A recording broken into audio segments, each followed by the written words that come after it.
My name is Adam Cherney. I'm one of the student ambassadors for the Orfalea College of Business. And today we are so very thankful to welcome Harlan Findley to our Orfalea Chats session. Harlan Findley is Director of Consulting, Strategy, and Research at Google. He's been part of Google for more than 9.5 years to Google's Real Estate and Workplace Services Group. Harlan's team researches the drivers of worker productivity and defines design choices to improve that productivity as well. Thanks for having me. Harlan, before we dive in, I want to begin talking a little bit about your career.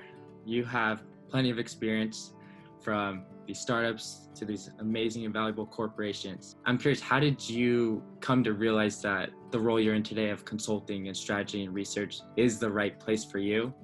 And what advice do you have people to pursue their passions and make that decision that actually this career is right for them? Yeah, I mean, thinking back, so I graduated in 1992, and it's really interesting thinking back to that perspective that I had at the time. I really didn't know what I wanted to do. And I wish I'd give myself a little more slack for a couple of reasons. One, I think until you're actually in it, and not internships are powerful, but it can be a very small sliver of working in a company, in an industry, in a function. And it's really not until you get into that environment for multiple cycles that you go through 2, 3, 4, in my case 5 years before you really understand this is something I'm good at. This is something I'm interested in. This is something that I'm curious about.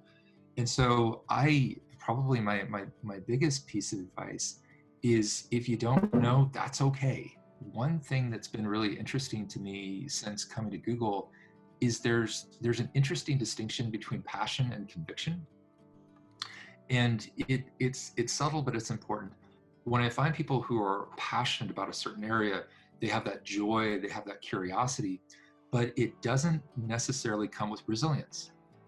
And when I've worked with people who have that conviction that what they're doing is fundamentally important, when you find that is so powerful. That is just a magical thing, because with passion, when you run into rough waters, when you realize that the work that you're doing is encountering resistance, when you've had a couple setbacks, when you get fired, it can just pull the rug out from under you and you begin to question, is this really what I'm good at? Is this really what I'm passionate about?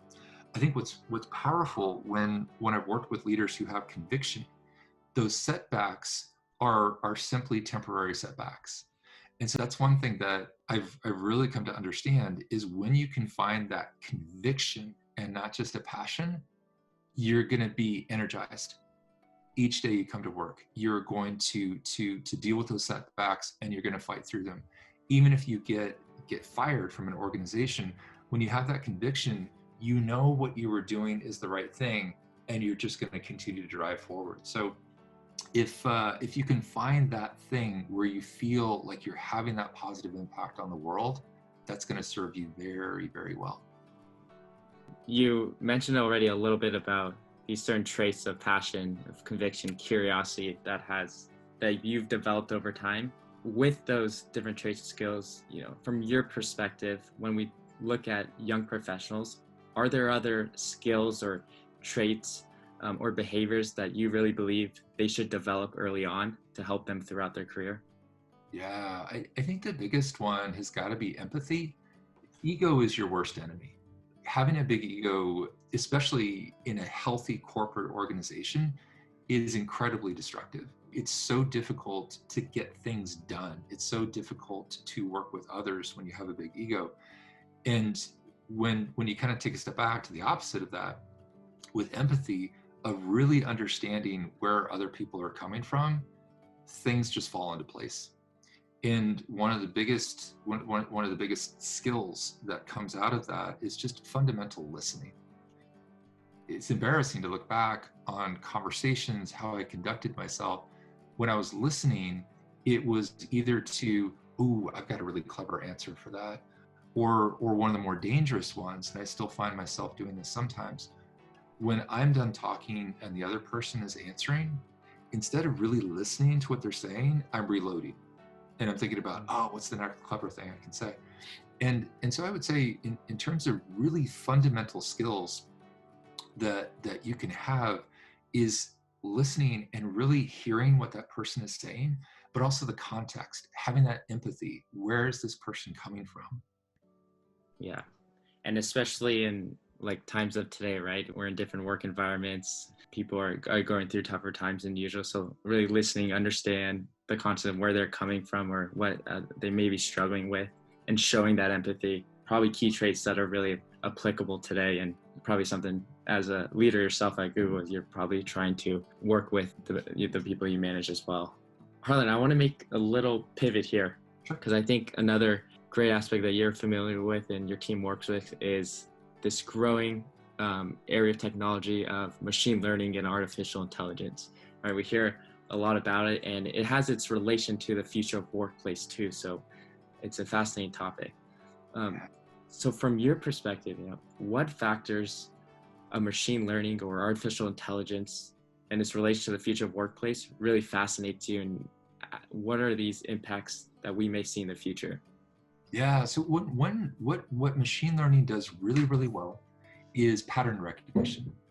And so there's a very positive and there's an absolutely terrifying negative part to that.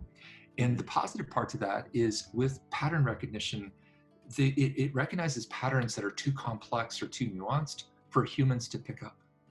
And one of the areas that I'm really excited about with that is waste. When you think about a supply chain, when you think about engaging with customers, there are so many missed opportunities.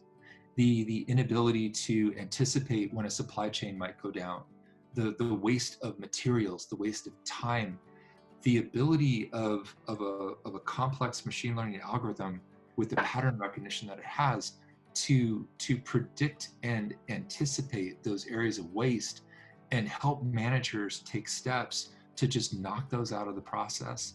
At the same time, the downside of all of this is the impact on the workforce. What happens then is all those people who had those jobs, suddenly the value they bring to the table is gone.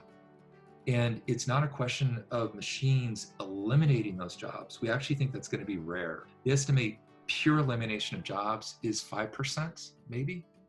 The danger that we're facing is a lot of these jobs, the value, the cognitive value gets eliminated. And what used to be a solidly middle-class job drops into minimum wage. To compound that, and I think where we're getting a bit of a dress rehearsal for this with COVID, is that is going to impact most heavily on groups that are already the least prepared to deal with these economic shocks.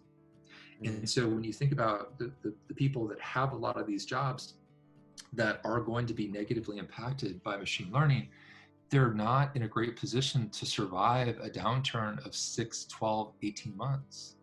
They're not in industries where recreating your skill set, retraining yourself, moving in a new direction, like I did, the infrastructure is not there to help them.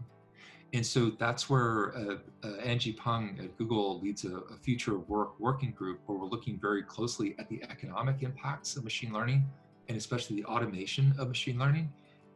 How do we take care of those people? What are the economics, and what is the safety net infrastructure that we can put in place that as people's jobs are automated, we're not facing a world where people don't have opportunities for more than minimum wage jobs. We're not facing a world where people don't have the opportunity for upward mobility. So a lot of work to do. It's got to be a combination of public, private, and academic to figure this out. But we're kind of running out of time to get that. Yeah. I want to end on the last question here. And I know it's some time ago, but when you reflect on the time you're graduating college or even the early years in your career, how would you have coached yourself differently? Everything is a team effort. Like there are very few things that you're going to do that are not going to be as part of a team. And certainly any major change, any major transformation that you make it in an organization, you're going to be part of a team. And if I had it to do all over again, I would have been a much better listener. I would have assumed good intent instead of just looking out for what does this mean for me? How is this feeding my ego? And it's kind of embarrassing looking back on, but I think if I had come out with just a greater awareness of where other people were coming from, and assuming that regardless of miscommunications, tempers flaring, that we were all in this together and just being a little kinder, I would have had a much better time in the first 5 to 10 years of my career. But I'm catching up now. Yeah.